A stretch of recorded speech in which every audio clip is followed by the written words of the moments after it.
बाकी का पैसा कहां गया, क्या हुआ, भ्रष्टाचार के अंदर ये गया, ये रिपोर्ट पूरी तरह इंगित करती है। अध्यक्ष जी, यहां तक कि कुत्तों के काटने से जो रेबीज का इंजेक्शन लगता है वो भी उपलब्धता पूरे हॉस्पिटल्स में उपलब्ध नहीं है, उसकी भी ये सरकार संज्ञान नहीं ले पाई।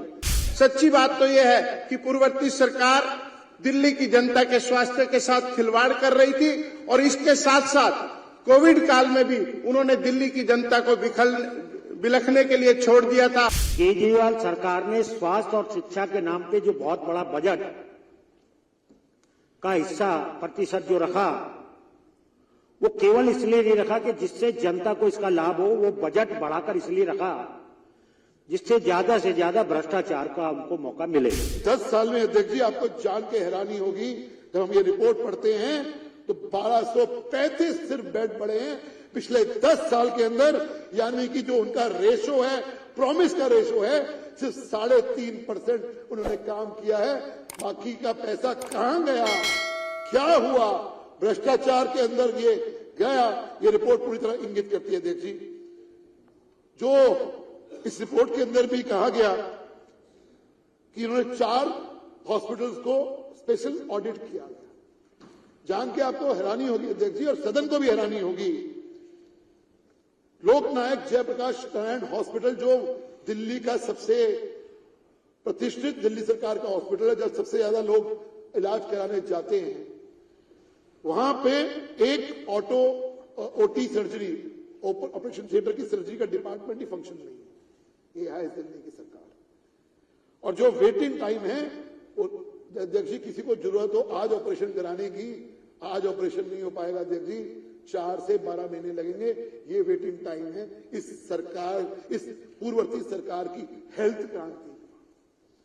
यही चीज यहां नहीं रुकते हम सर अध्यक्ष जी, यहां पे 5 ईसीजी मशीन खराब है, 12 ईसीजी मशीन 5 खराब है। 5 बिपैप जो ऑक्सीजन की सब मशीन होती हैं आईसीयू में नॉन फंक्शनल है अध्यक्ष जी। 3 ट्रांसपोर्ट मॉनिटर्स फंक्शन नहीं है आईसीयू के अंदर, ये इस जांच रिपोर्ट में सामने आया है, सामने आया। ऐसे ही राजीव गांधी हॉस्पिटल के बारे में भी ये चीज है, जनकपुरी हॉस्पिटल के बारे में भी चीज आई है, और चाचा नेहरू बाल विकास जो चिकित्सालय है उसके बारे में ये चीजें। और निश्चित तौर के ऊपर जब ये बताया जाता है, मन को बहुत व्यथा होती है अध्यक्ष जी कि 27 हॉस्पिटल्स के में से 14 हॉस्पिटल में आईसीयू सर्विस नहीं है अध्यक्ष जी, 14 आईसीयू सर्विसेज, और ये बात करती थी सरकार हेल्थ क्रांति की। तो ये रिपोर्ट जब हम पढ़ रहे हैं, निश्चित तौर के ऊपर एक एक चीज को इंगित करती है, और मुझे लगता है कि जब ये पूरी रिपोर्ट पढ़ेंगे तो निश्चित तौर के ऊपर इस सरकार की सो कॉल्ड हेल्थ क्रांति की तो पोल खुलेगी। लेकिन जैसे लिकर पॉलिसी के अंदर, लिकर के अंदर एक भ्रष्टाचार सामने आया, जब हम ये पूरी रिपोर्ट पढ़ेंगे निश्चित तौर के ऊपर एक बहुत बड़े भ्रष्टाचार की तरफ ये इंगित करता है। आपने मुझे बोलने का मौका दिया, मैं बहुत बहुत धन्यवाद आपका। अशोक गोयल, श्री अशोक गोयल।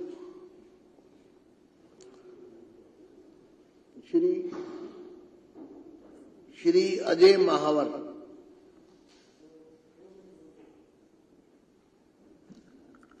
धन्यवाद अध्यक्ष जी।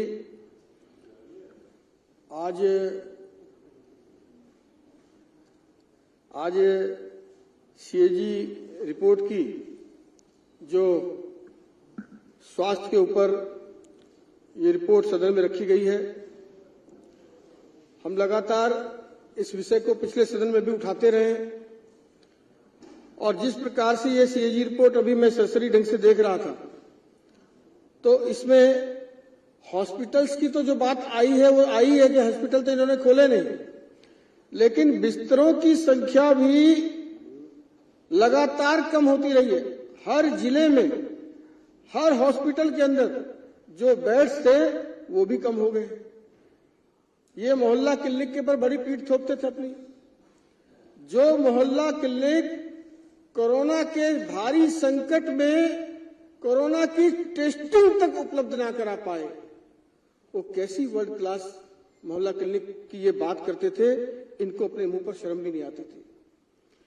यहां पर रिपोर्ट में बहुत सारी चीजों का जिक्र अभी हरीश खुराना जी ने किया।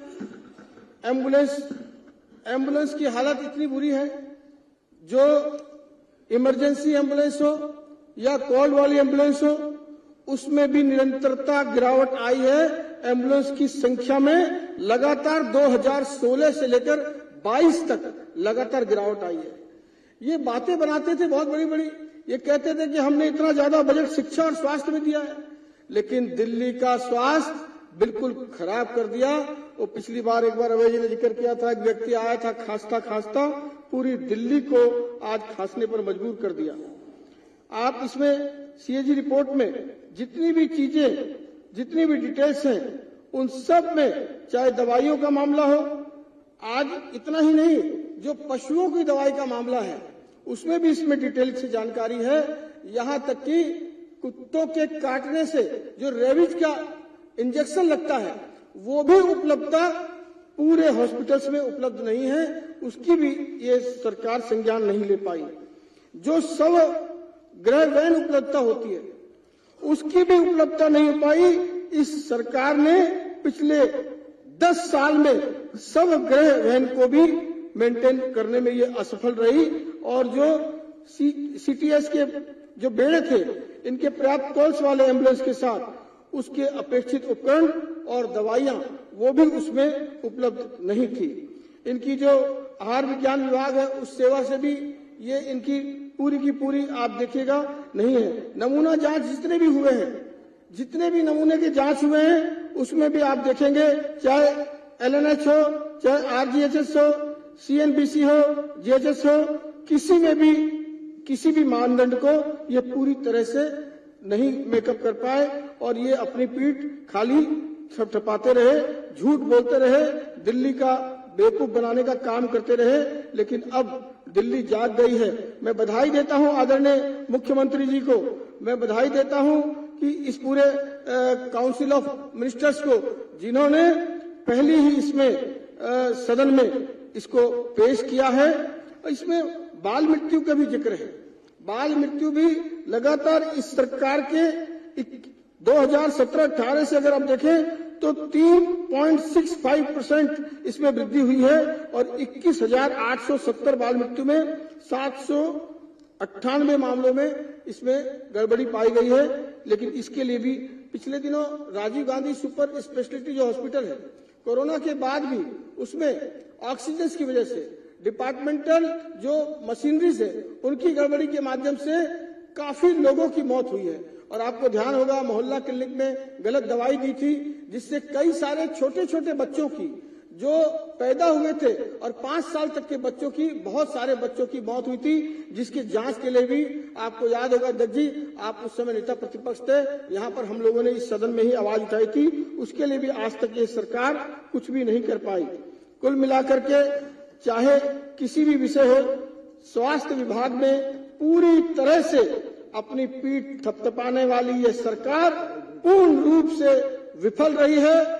इसकी कोई भी, चाहे नर्सिंग की हो व्यवस्था और चाहे हॉस्पिटल की या मोहल्ला क्लिनिक की, हर विभाग में पूरी तरह से इस फेल सरकार की हम पूरी तरह से निंदा करते हैं। और इसमें जो सीएजी रिपोर्ट में इसमें अनियमितताएं दर्शाई गई है, और उस अनियमितता के पीछे जो भ्रष्टाचार छुपा है, चाहे वो नकली दवाई हो, एक्सपायरी डेट की दवाई हो, चाहे एक बार इन्होंने बात की थी मोटर बाइक एम्बुलेंस की, 15 मोटर बाइक एम्बुलेंस एक बार चित्र में छपा और करोड़ों रुपए के विज्ञापन छाप दिए, लेकिन वो दोबारा कभी दिल्ली की सड़कों पर दिखी नहीं।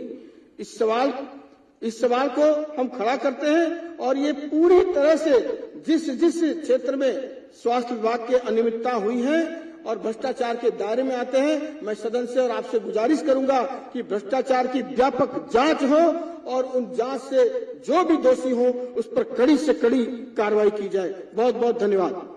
Shri Rajkumar Bhatia.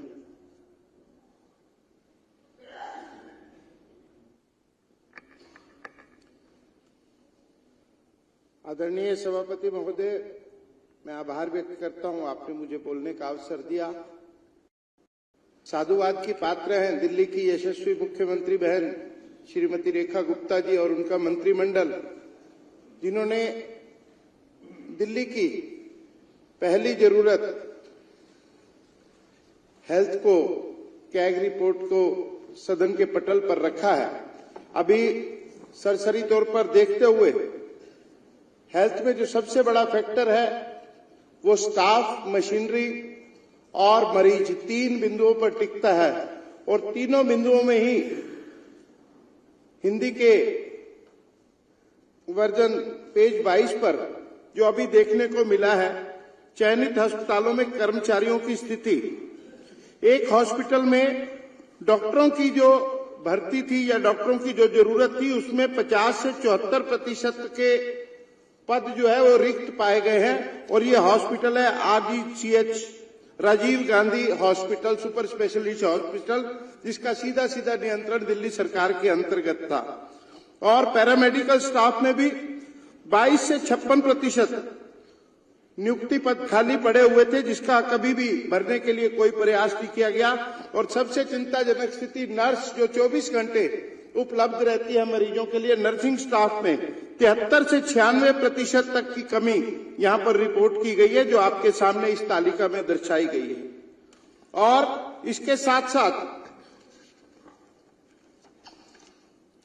First response vehicle, जिसका अभी जिक्र भाई अजय महावर जी ने किया है, राष्ट्रीय राजधानी क्षेत्र में विशेष रूप से संकुल इलाके जरूरतमंद व्यक्तियों तक चिकित्सा सहायता प्रदान करने के लिए मोटरसाइकिल का उपयोग फर्स्ट रिस्पॉन्स व्हीकल शुरू करने के लिए 2018 में मंजूरी दी गई थी। और फरवरी 2019 से पूर्वी शादरा और उत्तर पूर्व जिलों को कवर करने के लिए तैनात किया गया था। लेकिन लेखा परीक्षा में पाया गया कि FRB बाद में स्टाफ की कमी के कारण 2020 में वापस ले ली गई थी। करोड़ों रुपया खर्च करने के पश्चात और करोड़ों रुपया विज्ञापन पे खर्च करने के बाद किसी भी मरीज को सहायता देने के लिए यह केवल दिखावा था और कभी भी इसका सदुपयोग नहीं हो पाया है। अस्पतालों में एम्बुलेंस में शवग्रहण और एम्बुलेंस सेवाओं की उपलब्धता पर भी गहन और सघन इस पे टिप्पणियां की गई हैं, जो खतरनाक है।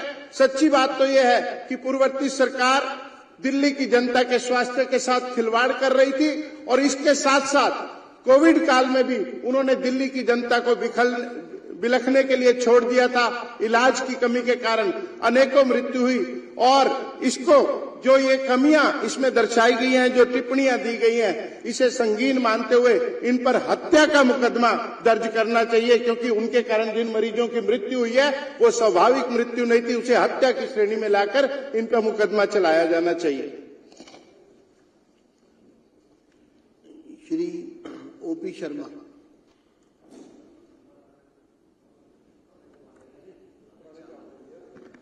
धन्यवाद अध्यक्ष जी।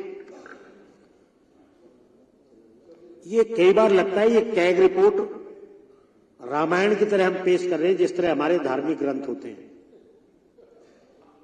इस कैग रिपोर्ट को मैंने जो पढ़ा, जो देश और दुनिया का सबसे बड़ा भ्रष्टाचार मोहल्ला क्लिनिक का है, इसका इसमें कहीं उल्लेख नहीं है। ये बड़ी अजीब सी बात है। मैं शर्मा जी आपको बताना चाहता हूं, अभी पार्ट 2 भी है इसका। पार्ट 2 भी है, तो मैं बताया था पहले, चाहिए था ना। हम तो इसे समग्र समझ के इसकी वो कर रहे हैं। तो इसमें कहना यह है, केजरीवाल सरकार ने स्वास्थ्य और शिक्षा के नाम पे जो बहुत बड़ा बजट का हिस्सा प्रतिशत जो रखा, वो केवल इसलिए नहीं रखा कि जिससे जनता को इसका लाभ हो, वो बजट बढ़ाकर इसलिए रखा जिससे ज्यादा से ज्यादा भ्रष्टाचार का हमको मौका मिले।